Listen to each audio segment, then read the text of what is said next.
Assalamualaikum warahmatullahi wabarakatuh. Saya Nadia Khairi. Di sini saya akan mempresentasikan dan memaparkan materi saya yang berjudul tentang administrasi personalia pendidikan. Pertama yang bagian A yaitu pengertian administrasi personalia. Administrasi personalia merupakan sebuah aktivitas yang dilakukan untuk menempatkan seseorang sesuai dengan latar belakang kemampuan dan potensi masing-masing yang dimiliki. Administrasi personalia juga disebut dengan perencanaan alokasi sumber daya manusia. Perencanaan alokasi manusia adalah menjadi proses pertama yang menentukan ketersediaan sumber manusia dalam dunia pendidikan, khususnya untuk operasional sekolah.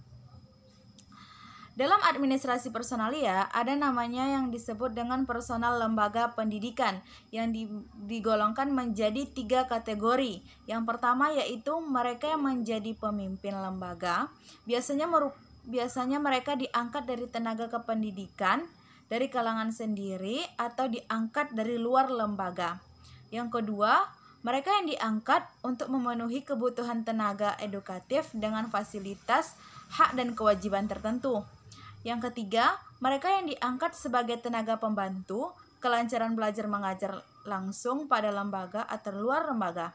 Pada umumnya ini disebut dengan clerical work. Yang bagian B yaitu proses administrasi personalia. Yang pertama itu ada perencanaan, yang kedua ada penempatan, yang ketiga ada penyeleksian, yang keempat yaitu pembinaan, dan yang terakhir yaitu kesejahteraan.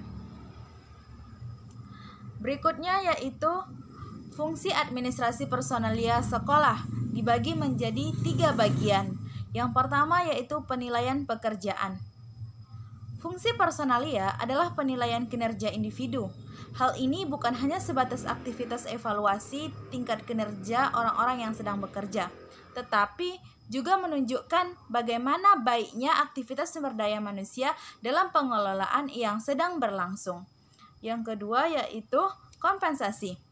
Para pegawai harus menerima kompensasi dalam bentuk gaji, upah atau insentif panjang dengan keuntungan pegawai, seperti dengan memperhatikan asuransi dan liburan yang diberikan kepada pegawai,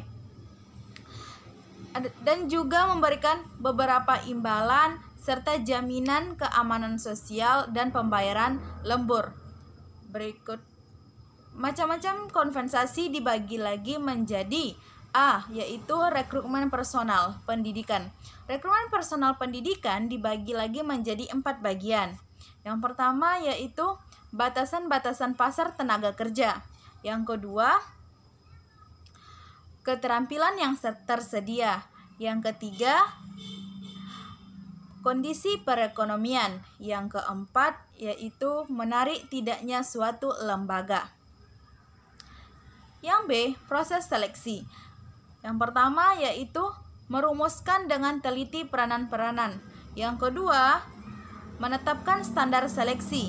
Yang ketiga, mengidentifikasi calon-calon yang memberi harapan baik. Yang keempat yaitu mengidentifikasi calon-calon yang memberi harapan baik. Yang terakhir, menilai bakal calon. Yang C yaitu proses orientasi. Orientasi adalah bagian dari proses penempatan staf. Yang mana penempatan staf sini disebut juga dengan pegawai baru yang belajar tentang kewajibannya, yang mana harus dicapai pekerja dan belajar tentang peraturan undang-undang dan keuntungan perusahaan. Proses orientasi juga disebut dengan proses staffing. Proses staffing adalah komponen utama dalam personalia. Yang D yaitu pemberian kompensasi.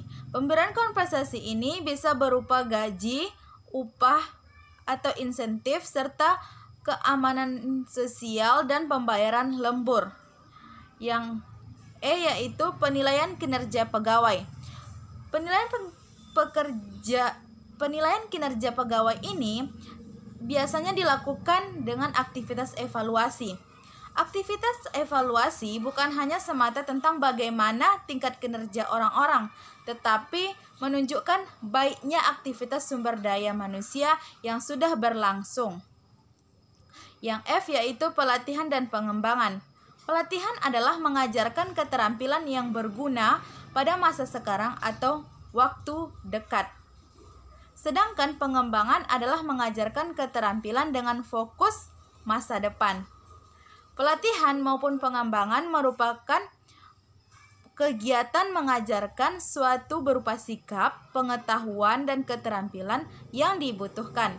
Yang G yaitu pengembangan karir, dibagi menjadi 5 bagian. Yang pertama, kesamaan karir. Yang kedua, kepedulian supervisor. Yang ketiga, kesadaran akan peluang. Yang keempat, minat pekerjaan. Dan yang terakhir, yang kelima, yaitu kepuasan karir. Yang ketiga, yang terakhir, yaitu keuntungan. Manfaat yang diperoleh dari latihan dan pengembangan pegawai secara sistematis dibagi menjadi 4 bagian. Yang pertama, tersedianya tenaga-tenaga terampil yang dipergunakan untuk mencapai tujuan. Yang kedua, mempersingkat waktu belajar sehingga pegawai baru dapat berprestasi pada tingkat yang efektif, ekonomis, dan secepat mungkin. Yang ketiga, memperbaiki efisien dan efektivitas dari pegawai-pegawai yang ada. Yang terakhir yaitu membantu pegawai untuk mengembangkan kemampuan alamiah. Inilah administrasi personalia pendidikan. Sekian dari saya, lebih dan kurangnya saya mohon maaf. Semoga bermanfaat bagi saya sendiri serta bagi kita semuanya. Saya akhiri dengan wabillahi taufiq wal hidayah. Assalamualaikum warahmatullahi wabarakatuh.